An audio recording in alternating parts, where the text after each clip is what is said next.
మూసీలో ప్రక్షాళన చేస్తామంటున్నారు, దీన్ని పునరుజ్జీవం చేస్తామంటున్నారు. చాలా సంతోషించదగినటువంటి విషయం. అయితే దీంట్లో బఫర్ జోన్లో కానీ లేకపోతే రివర్ బెడ్లో ఉన్నటువంటి వాటిని నిర్మాణాలని తొలగించేటువంటి ప్రక్రియ చేపడుతుంది. అయితే తొలగించడం అదొక ఎత్తు అయితే ఈరోజు డైరెక్ట్గా రివర్ బెడ్లోనే ఒక పెద్ద నిర్మాణం కొనసాగుతున్నది.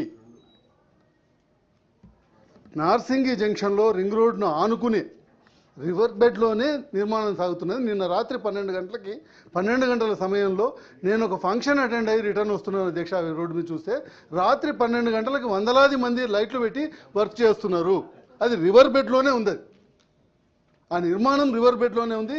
ఒకవైపు మనం పేదలకు సంబంధించినటువంటి 100 గజాలు 200 గజాల్లో ఉన్నటువంటి వాళ్ళని కూలగొట్టి రీహాబిలిటేషన్ ఇవ్వటం అనేటువంటి తర్వాత, కానీ వీళ్ళు కట్టిన తర్వాత లక్షలాది స్క్వేర్ ఫీట్లలో పెద్ద నిర్మాణం వస్తుంది. అది ఎవరిదో నాకు తెలియదు. కానీ ఆ నిర్మాణం వచ్చిన తర్వాత మళ్ళీ దాన్ని కూలగొట్టడం అని అంటే మన టైంలోనే నిర్మాణం జరిగి మన టైంలోనే మళ్ళీ కూలగొట్టేటువంటి ప్రయత్నం జరగడం అనేటువంటిది అది కరెక్ట్ అయినటువంటి ఇది కాదు అధ్యక్ష. కాబట్టి మంత్రి గారు దాని విషయంలో ప్రభుత్వం దృష్టి చాలా సీరియస్గా తీసుకొని తక్షణమే ఆ నిర్మాణాన్ని ఆపేసి ఆ విధంగా చర్యలు తీసుకోవాల్సిన అవసరం ఉందని నేను కోరుకుంటున్నాను.